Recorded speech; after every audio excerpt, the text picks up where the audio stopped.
c'est que Compiègne a la chance d'avoir sur son territoire des sites touristiques importants. Certes, le château, le Vélorail, c'est un point aussi très important qui est géré par l'OTI. Et quand on sait qu'au Vélorail, il y a 30 000 entrées payantes, il faut faire en sorte qu'une partie de ces visites du Vélorail viennent aussi sur notre site du château. Donc c'est le souci constant de notre municipalité, c'est le souci de la communauté de communes, et c'est pour ça que les amis du château aussi, je tiens à remercier le président et toute son équipe pour le travail qui est exécuté, le travail qu'ils font pour mettre en valeur ce site visité et puisse, disons, donner une image très positive de notre commune de Compiègne.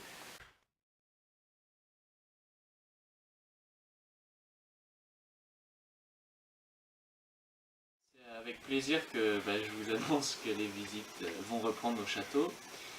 Ça partait d'un sentiment pour moi de développer encore plus ce beau site et puis de participer au développement de la commune.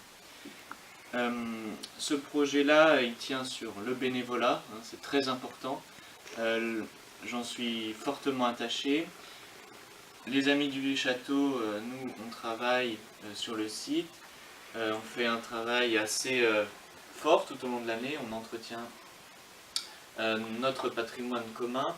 Et il était important pour moi de remettre cette culture locale à la portée de tous les Compiègnois, les touristes habitués et les touristes, bien évidemment, tout nouveaux, qui découvrent la commune.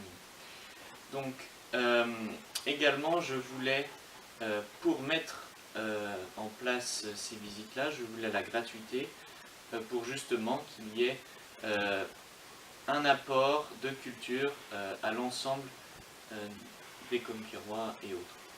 Donc, tu as retrouvé des caractéristiques architecturales intéressantes. Oui, grâce à Marie-Jeanne, et puis je me suis documenté, donc j'arrive un peu à faire le lien entre les deux époques finalement que le château a traversé, le Moyen-Âge et la Renaissance. Le samedi, ou travailler ou autre, mais il y a toujours du monde autour du château. Et les gens sont frustrés de ne pas pouvoir visiter le château, avoir des commentaires, quoi. Ouais. Donc là, ils auront les commentaires. Alors, ça va rapporter rien, c'est vrai, en visuel, mais la communication pour les 6 et 7 août, et puis pour le 13 juillet. Alors, ça commence le 5 juillet et ça termine le 28 août. Donc de 10h à midi et de 15h à 17h. Et fermé le lundi. Les matins où il y aura les visites de la communauté de communes.